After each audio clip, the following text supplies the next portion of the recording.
doing tonight? It is not my first time. Well, you know, if you haven't seen me before. I mean, if you have seen me before, you probably know what I'm going to do towards the end of this. If you don't, you're in for a treat.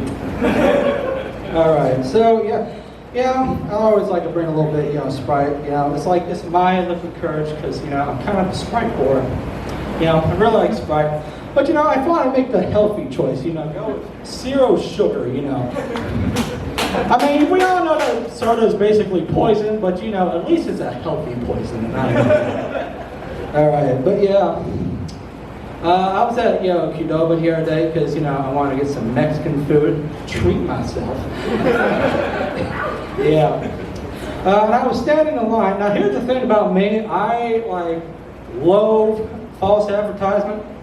The reason I say that, because I was in line, right? And they got all their options, up on display. Like, they got tacos, nachos, burritos, bowls. I was like, okay, I'll get me a burrito. So I walk up to the front of the line. Yeah, would you like, sir?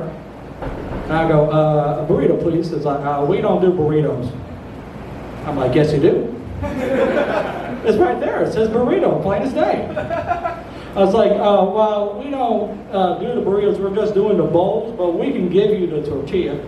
So, what, I'm fucking working here now? It's like, I didn't know I was on for an application, But maybe it was like some kind of strike or something. They were like, oh, you think it's so easy? Here, you fold them. What do we want? Less folding when we want it, particularly after 5 p.m. So a little bit about myself. I played tuba in high school, because that's what's cool in all the yearbooks. And I was the only one out of the class of 145 to do music by senior year.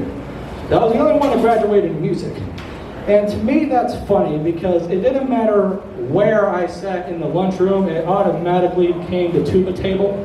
The tubal. But it was my tubal then.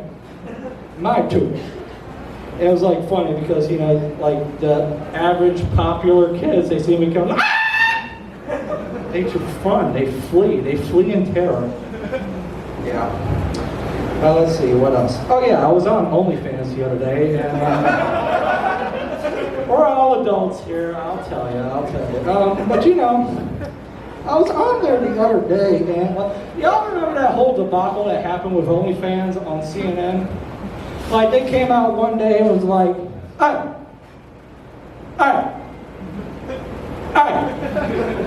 no more titties. They said that. I was like, that's not going to last at all. Then they came out 3 days later. It was like, hey, I want more titties. I was like, yep, see, told you it wasn't going to last. But yeah, this is crazy, how people can make so much money on that. I remember, seeing the start of, when a TikTok girl went to there, I'm not going to spill out your names, getting privacy and shit.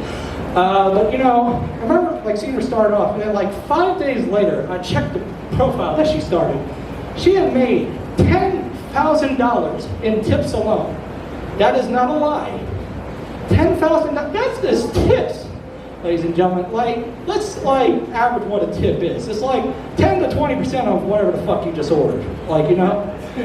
So that's not even counting what's behind the scenes and DMs. We can add another fucking 80% to that shit. She probably made 40 more grand behind the scenes. That's 50 grand in 5 days. That's more McDonald's workers will make in 5 years.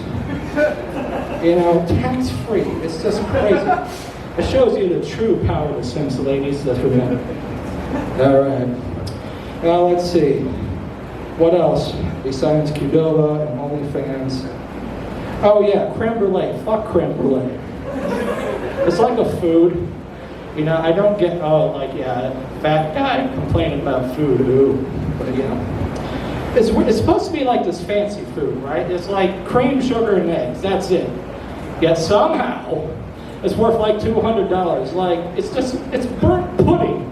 That's all it is. It's burnt pudding. Imagine if I tried to do that with ramen noodles and just fucking give that to you. Here, I burnt ramen noodles. Give me $100. You would hate me, but you would also love those ramen noodles. You know? Hey, everywhere I go, like I went to Kroger the other day to get some coffee. Like they had creme brulee flavored coffee. That is bullshit. It's bullshit advertising, and I know it's bullshit advertising because I bought it. And it didn't taste any different. You know, it was just like coffee with a little bit of vanilla. And like I work at one of the dining halls, you know, it's like, you know, edible. Yeah, but it's there like every time I go there, it's there. I can't escape it. You know, I tried it. Of course it's good. You know, it's just cream, sugar, and eggs. But you know, I'm not on my knees looking up to the pearly gates of God and going, oh my God, this is the best shit ever!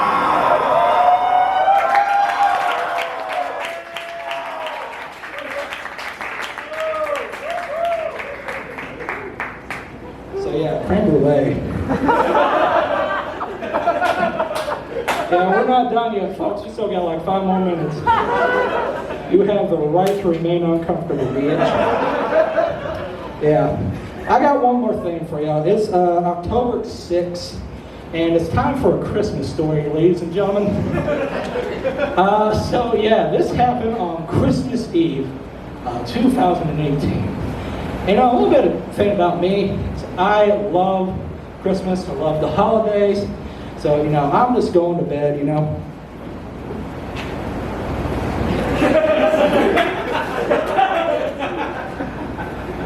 Going to bed, and it's like 7:55 in the morning.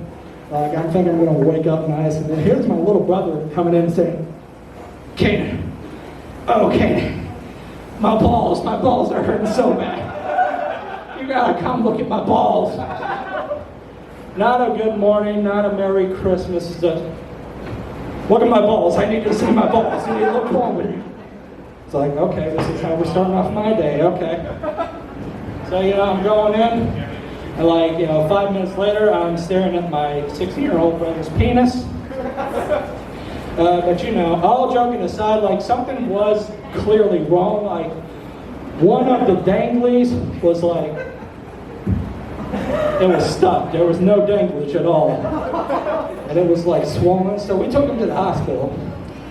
So we're like waiting for doctors and shit, you know, because I think, you know, he's probably gonna have to get like some tests and shit.